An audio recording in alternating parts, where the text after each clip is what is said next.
Assalamualaikum warahmatullahi wabarakatuh. Alhamdulillah wa kafa, wassalatu wassalamu ala sayyidina Muhammadin alladhi nastafa, wa ala alihi wa sahbihi wa man wafa. Ashhadu an la ilaha illallah wahdahu la syarika lah, wa ashhadu anna Muhammadan abduhu wa rasuluh la nabiyya ba'dah. Rabbi shrah li sadri wa yassir li amri wahlul 'uqdatam min lisani yafqahu qawli. Amma ba'd.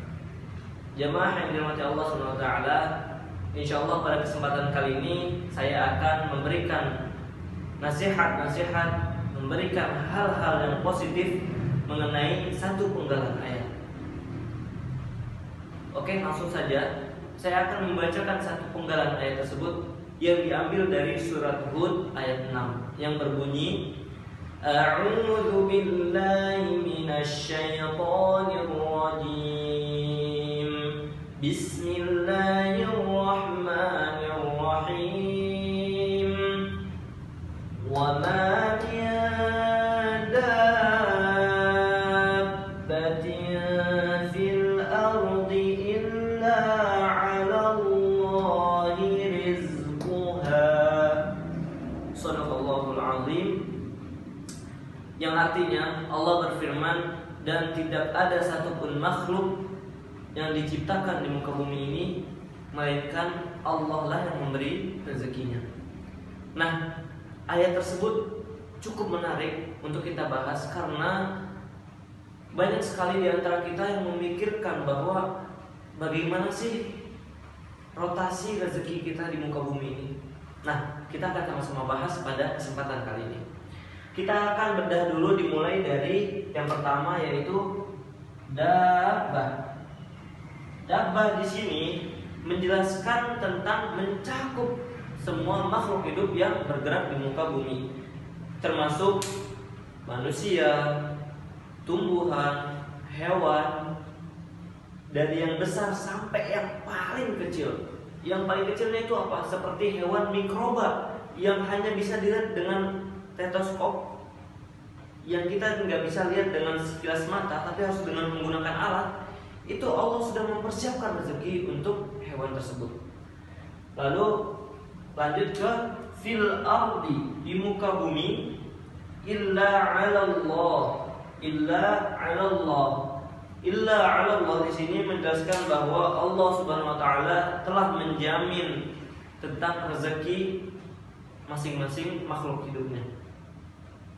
Akan tetapi Allah juga memberikan kesempatan untuk kita agar kita berusaha dulu gitu untuk mendapatkan rezeki tersebut. Karena usaha itu sebagian dari ibadah. Lanjut, rizquha. Nah, rizquha itu adalah rezeki.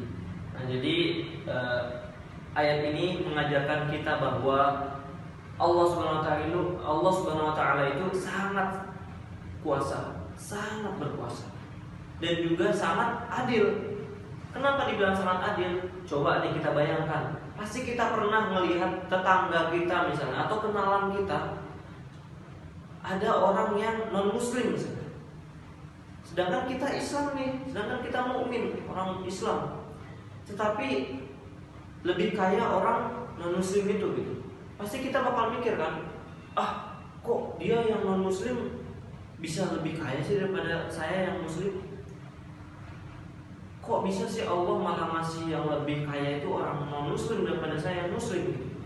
Nah, pasti kalian bakal pernah ngerasain kondisi seperti itu kan. Jadi kondisi seperti itu kita tidak bisa menyalahkan Allah gitu, tapi kita harus introspeksi lagi gitu. Kita punya salah apa kepada Allah? Mungkin kita kurang usahanya, atau mungkin kita kurang ibadahnya, atau mungkin juga kita karena kurang percaya kepada Allah, atau kita nggak berprasangka baik kepada Allah SWT. Nah, kita bakal bahas nanti perihal tips yang melancarkan rezeki kita. Nah, untuk sampai ke situ kita akan membahas prinsip dalam Islam. Atau sebelum ke prinsip, kita masuk dulu deh ke kisah yang cukup menarik. Jadi kisah ini digunakan untuk memperkuat apa yang dibahas dalam ayat ini. Cerita ini juga sering diceritakan oleh para ulama terdahulu. Jadi suatu hari ada sahabat Nabi yang keluar dari rumahnya lalu melihat seekor burung yang keluar dari sarangnya dengan tidak membawa apa-apa. Lalu ketika sore harinya sahabat tersebut melihat kembali burung itu, tetapi dengan keadaan yang berbeda. Dengan keadaan si burung itu membawa perbekalan untuk kembali ke sarangnya. Nah, Rasulullah SAW menanggapi kisah tersebut dengan perkataan, sesungguhnya dan seandainya kalian bertawakal dengan sebenar-benarnya bertawakal, niscaya Allah SWT akan memberikan rezeki sebagaimana Allah memberikan rezeki itu kepada burung. Jadi burung tersebut keluar dalam keadaan lapar, kemudian dia pulang dalam keadaan kenyang, sudah tercukupi gitu rezekinya. Itu karena apa? Karena burung tersebut sudah bertawakal dengan keluar dari sarangnya untuk mencari rezekinya. Bukan dia diam saja di sarangnya untuk menunggu rezekinya kapan datangnya.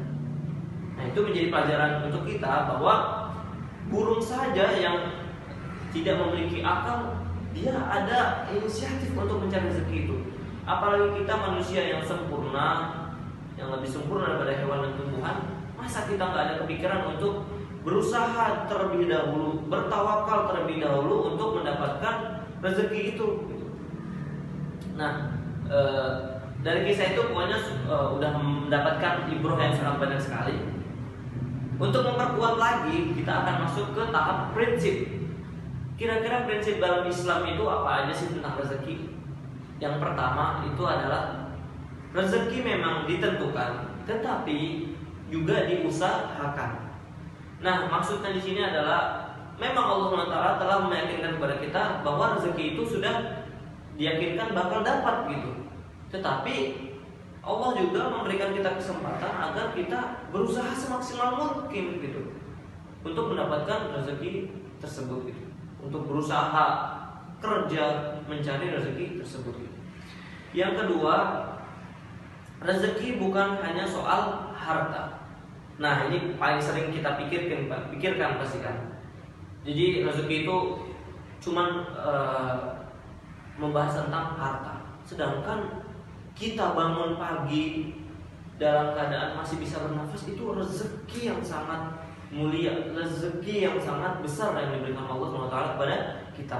Bukan hanya itu, dengan kita diberikan teman yang baik, dengan diberikan hati yang tenang, tidak khawatir, dengan diberikan keluarga yang sehat, itu lebih jauh baik daripada kita mengobrolin tentang harta.